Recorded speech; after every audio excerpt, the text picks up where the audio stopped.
Good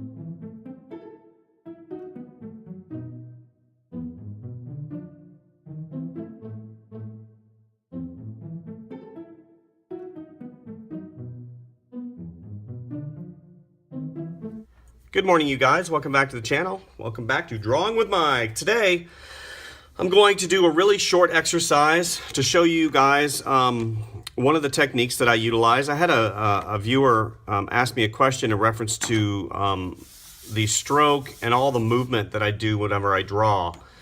One of the things that I've always learned as far as drawing is you don't want to focus on the details too quickly. So what I do is whenever I draw, I have a real, I kind of lock my wrist, and I have a real sense of rhythm and flow that I've practiced over the years. And this comes basically from drawing a lot.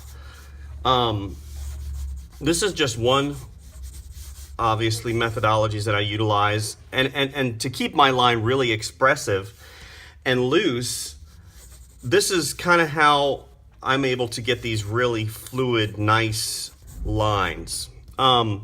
Also, what you have to understand is one of the things that I want to convey to you guys, because this is going to be a real short video today, is the fact that you have to feel your drawing, okay? I can tell you, you need to think in 3 dimensions, but the thing is you already are thinking in 3 dimensions. 3-dimensionally being, whenever you draw a shape, you have the X and Y axis, okay?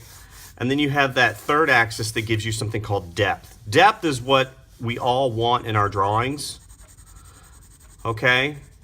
Depth is something that you have to basically practice. We don't get it on the first try. We don't get it on the second try. We don't get it on the third try. What happens is the fact that you guys, thinking 3-dimensionally comes with practice. You're already thinking 3-dimensionally. Being able to, put it into a drawing is something that takes time. I want you guys to have fun with drawing, obviously, but also, there comes a lot of frustration.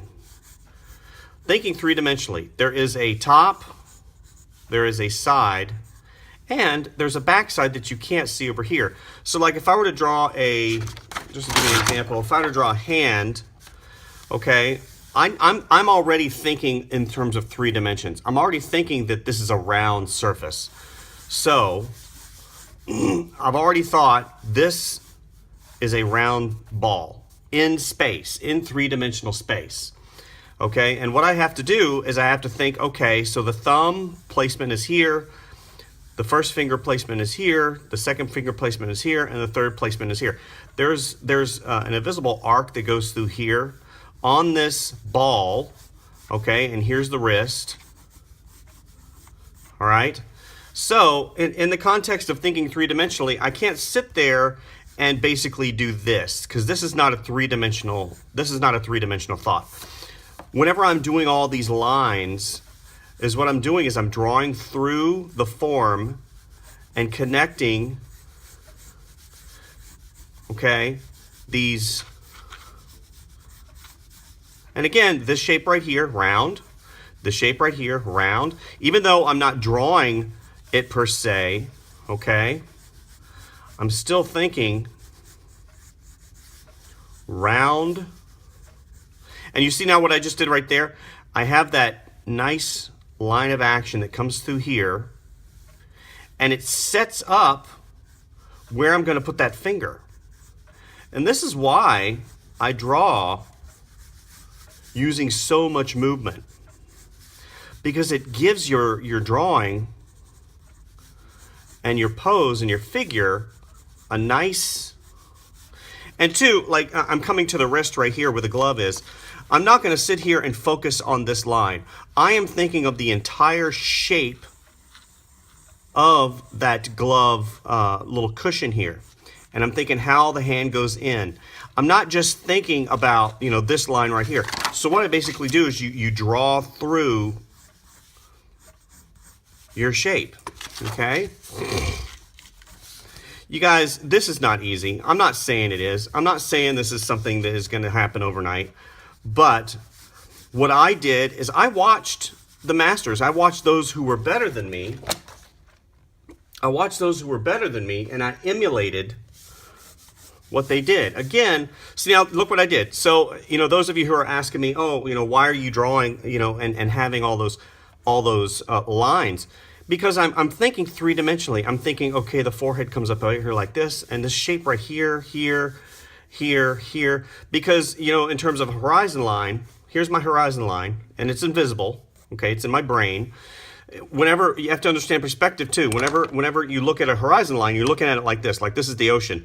Whenever you look up, those horizon, that perspective line changes. It's like this, okay?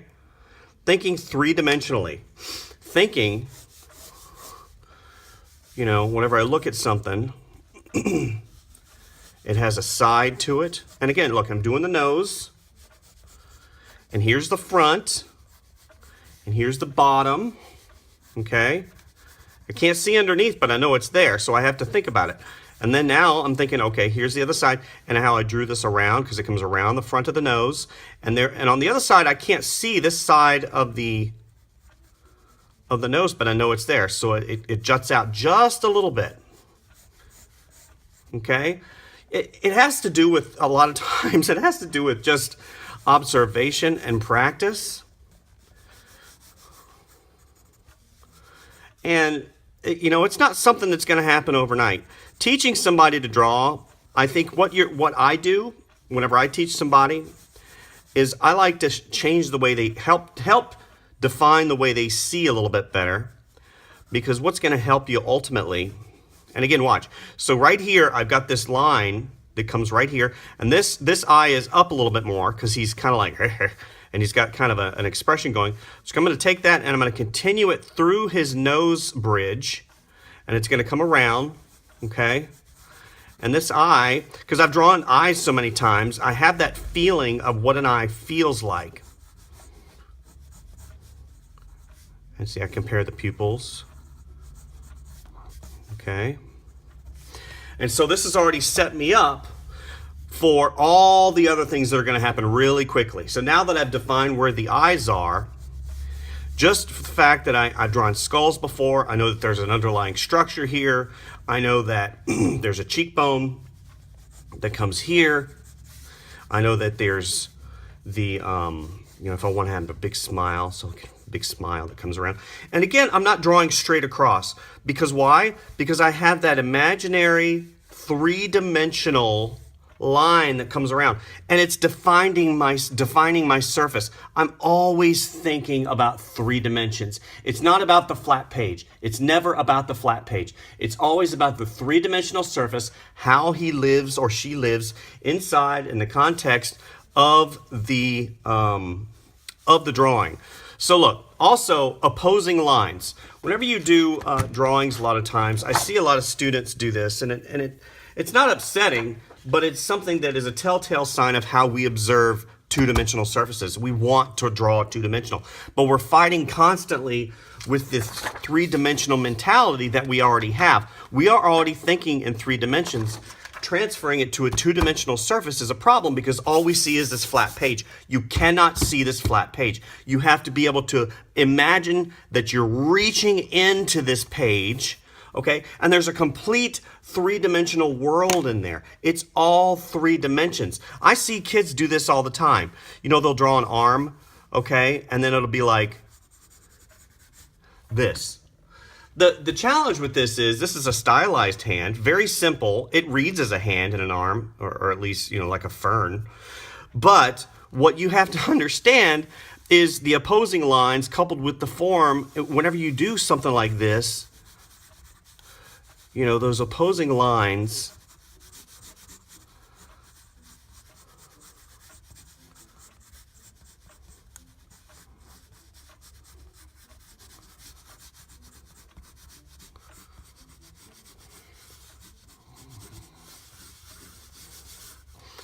okay?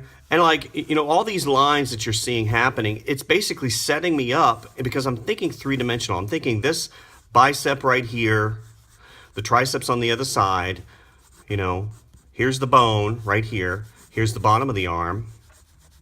Here's the wrist, which I kind of screwed up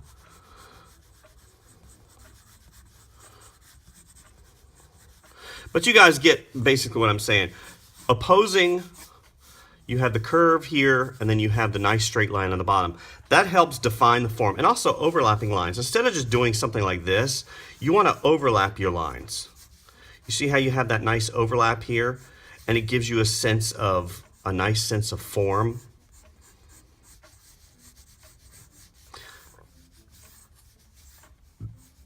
Okay, and then you can come back with the shadow. Because whenever you start shadowing, you're not just going to draw a straight line. You're going to think in terms of roundness. You're going to think in terms of form. And these are just, it's practice. And I know that I keep saying that, but it kind of is. I mean, practicing, learning, and not getting discouraged. You know, the one guy, you know, recently, and you can look in my comments section, and he indicated, when are you going to start teaching us basically how to draw? The thing is I can teach you the basics of form, of shape, but I can't teach you how to think. I can show you the way, but it's a journey of discovery. You know, my way of doing things is completely different than somebody else's way of doing things. So I can say all these things, but at the end of the day, you guys, you have to discover this on your own. You have to discover what works for you. And again, look, watch. So I'm going to do it again. So here's my ear. Okay. So I'm going to go ahead and I'm going to draw this line down. Okay. So again, look, I have a straight line here. I have a curved line that comes around. So I'm going to draw this line down. Okay. This ear, I can see this ear, okay? It's here and it's turned because I know, again, I'm thinking form, form, form. So this, again, perspective-wise, so there's going to be an ear that comes around and it's going to be lower because his head is tilted and tilted this way, and it's going to be lower. So it's going to come around here, depending on if I decide to show all of it. So I can just show a little bit of it. So here's his cheekbone. Let's go here. Come out here. And drawing faces a lot helps too. Drawing from life. Life trains your eye. Drawing from life helps you get those tools that you need. Right? Get those tools that you need. And so look, I did it again. So here I have this line that comes down, and I wanted to feel how thick that lip was. So I brung it around, and here's the bottom of the lip. Okay, and here's the top of the lip. You have to understand, guys, that whenever you do things like this, it's finding your way. Finding your way, finding your path, you know. So I'm going to lower, here's his jawline, just an indication of jawline right here. He's got kind of a cleft chin. And I'm going to lower the, there we go. So it goes here, curve, around, and then we have a straight line for the shirt. Comes around, okay? And this little indication here comes off the nose. Again, you're always thinking that three-dimensional surface, that third dimension that, you know, as artists and illustrators, we're always trying to define and find the best path, you know, what it is. So what I'm going to do here real quick, just because this was not supposed to be a long video, I just wanted to kind of express to you guys that this stuff is not easy, but me, you know, giving you all of this information has to be coupled with the fact that you have to work, you know, have that enthusiasm, have that, that zeal, you know, realize that even though you're watching, you know, someone like me do stuff like this, it's going to be hard. Maybe give him a little Band-Aid. Maybe he's a fighter. There we go. A little Band-Aid. So that's all I wanted to show you guys for today.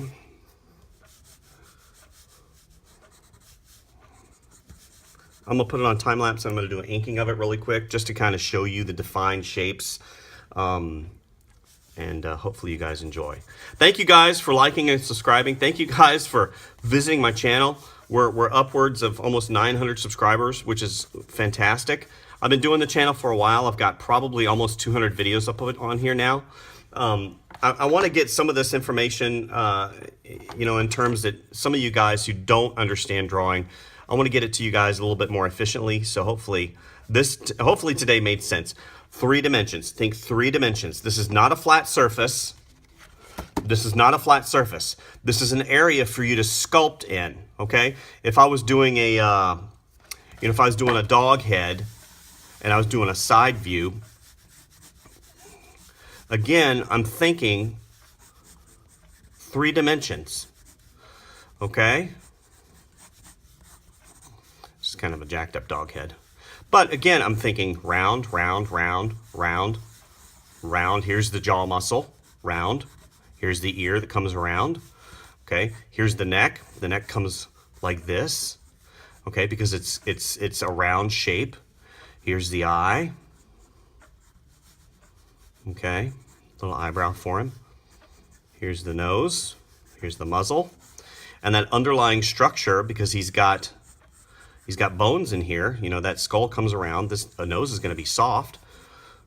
Here's the jaw. That jaw muscle comes up. And you're always thinking about these things, or at least I am whenever I'm drawing. So that's it for today. Hope you guys enjoyed. Hope you guys got something today, something a little bit more than me just rattling off about 3D and drawing and stuff. Hopefully you got something. Something came from this. So I'm going to put you on time lapse, and we'll see you on the next video. Thanks, guys. Bye.